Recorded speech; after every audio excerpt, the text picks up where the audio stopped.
అనకాపల్లి జిల్లా రావికమతం మండలం పాత కోట్నాబెల్లి గ్రామంలో గిరిజనుల తమ సమస్యలపై ధర్నా నిర్వహించారు.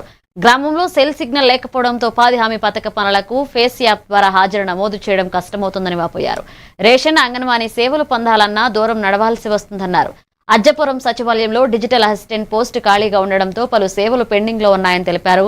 తమ గ్రామానికి వెంటనే సెల్ టవర్ ఏర్పాటు చేసి సమస్యలు పరిష్కరించాలని గిరిజనులు ప్రభుత్వాన్ని కోరారు. ప్రభుత్వం రేపు వచ్చే నెల నుంచి అమలు చేస్తామని చెప్పేసి ప్రకటన చేస్తున్నారు. గతంలో ఈ రావికత్త మండలంలో 10 గ్రామాల వరకు విబీజీ రామ్జీ బిల్ అనేది ముఖం ఆధారిత ప్రకారంగానే మస్తర్లు అవితే గతంలో చేతిరోతల ద్వారా మస్తర్లు వేసేవారు. ఇప్పుడేమో సెల్ ద్వారా ఫేస్ యాప్ ద్వారానే మస్తర్లు వేస్తామని చెప్పేసి చెప్తున్నారు. అయితే సిగ్నల్ లేకుండా మస్తర్లు ఎలాగేస్తారనేది మేము అడిగే ఒక పాయింట్ వచ్చేది.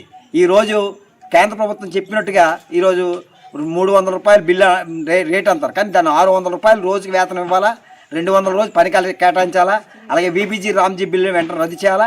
అలాగే మన ఈ ప్రాంతాల్లో సెల్ టవర్ ఏర్పాటు చేస్తేనే కానీ ఈ పథకాన్ని నడిచే పరిస్థితి లేదు. కాబట్టి రావికత్త మండలంలో కొట్నాబెల్లి, అలాగే రామందరపాలెం, గదప్పాలెం, అలాగే కొత్త కొట్నాబెల్లి ఈ గ్రామాల్లో సెల్ టవర్ ఏర్పాటు చేయాలని చెప్పేసి మేము నిరసన తెలియజేస్తున్నాం. మొన్న కలెక్టర్ గారు కూడా కంప్లైంట్ ఇచ్చాం.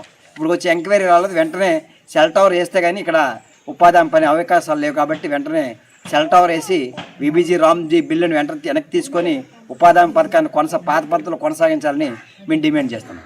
వెంటనే రద్దు చేయాలి. విబీజీ రామ్జీ బిల్లులు వెంటనే రద్దు చేయాలి.